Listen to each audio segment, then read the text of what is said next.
Just when I thought I was out, they pulled me back in.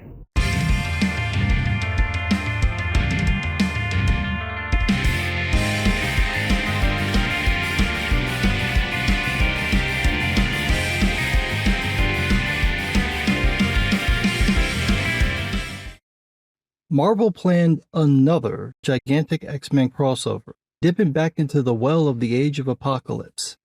Again. This time we get the Age of Revelation. I'll let Newsarama explain. Quote, "It's only been about a year since the X-Men line relaunched with 3 main titles and a host of spin-offs, but it's all happening again. And this time, the entire line is moving into an alt reality just like it did 30 years ago in the classic story X-Men Age of Apocalypse. The new event, titled Age of Revelation, puts Doug Ramsey in the role of the tyrannical villain. Following Doug being named the so-called Heir of Apocalypse, he's taken up the name Revelation, the meaning of the word apocalypse, and upgraded his ability to translate any language or form of communication to the point where he's now able to speak to the Earth itself, and the Earth will obey his commands." Right. At this point, it'd be easier if Marvel just said, "Yes, we hate the X-Men, and we're tired of pretending we don't." Because it really does feel like the company hates the X-Men. It's like they go out of their way to make the books a mess. I can't even remember the last time the books were good. The start of Jonathan Hickman's Krakoa run was okay, but it quickly fell off once Hickman left the books and Marvel, and they got handed over to lesser writers and never recovered. The Krakoa era is like a house guest who won't leave. Marvel just did another Krakoa era Hellfire thing, because they just can't let it go. Then we got the X-Men relaunch. It's turned out to be the mediocre mess I expected. The stories aren't bad, but they're also not very good. I tapped out at around issue 7 or 8 for the 3 main titles, and I'm struggling to remember what even happened in them. The run reminds me of what happened after the Onslaught saga. Both runs meander around trying to find something for the X-Men to do, but missing anything interesting or engaging. Worse, the X-Manhunt crossover wound up being a dud. The crossover covered Xavier breaking free from prison and going on the run, with some X-Men trying to catch him and others trying to help him. In reality, it really came down to addressing Xavier's behavior over the years. The writers came up with this half-ass explanation. See, Xavier has a brain tumor, and that's what made him go full villain mode. It's not entirely clear, but it's kind of implied that this explains his behavior during the Krakoa era, not just in the X-Manhunt crossover. I wish I was making this up. I'm not. This is the actual story. After Xavier resurrects Lilandra with the last resurrection egg, Lilandra convinces Xavier to let her remove the tumor, and once she does, Xavier goes back to his usual self. Xavier decides to leave Earth with her to go and save their daughter, which gets covered in Hickman's Imperial event. Now, I'm not just going to let that brain tumor thing slide. That is the lamest cop-out for Xavier's heel turn. He had a tumor. Come on. You mean to tell me that nary one of the X-Men detected that Xavier had a tumor? All these mutants who can heal people, who actually did heal Xavier a few times, and nobody caught this? They couldn't cure it, even by accident?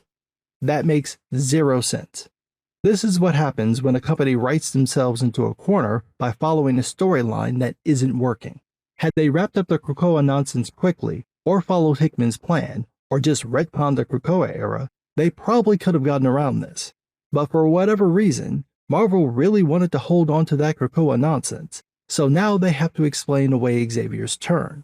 Sure, the easier way to do this is to say that the Krakoa Xavier wasn't the real Xavier, or that something about the resurrection process changed him, or his knowledge of Moira's previous lives maybe respawned the Onslaught part of his personality. But all those would make too much sense.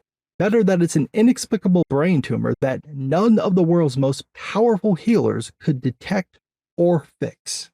Now, add to this complete mess of a relaunch that Marvel added in somewhere around a dozen or more X titles. The X books weren't selling well before the relaunch, and afterwards, the core 3 titles didn't do that well at all.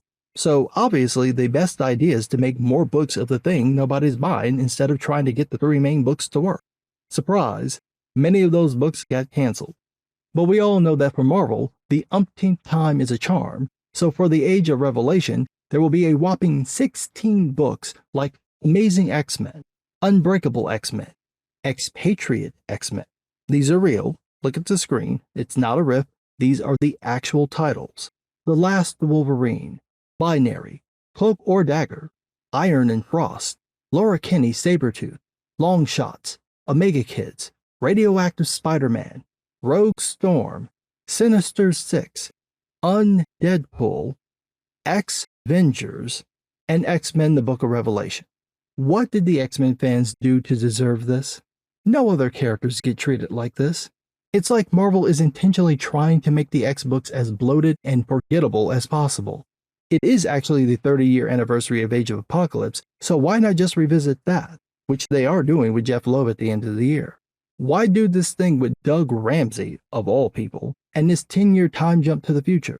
And I have nothing against Jed McKay, the lead writer on the event. He's a good writer, but man was he dealt a bad hand.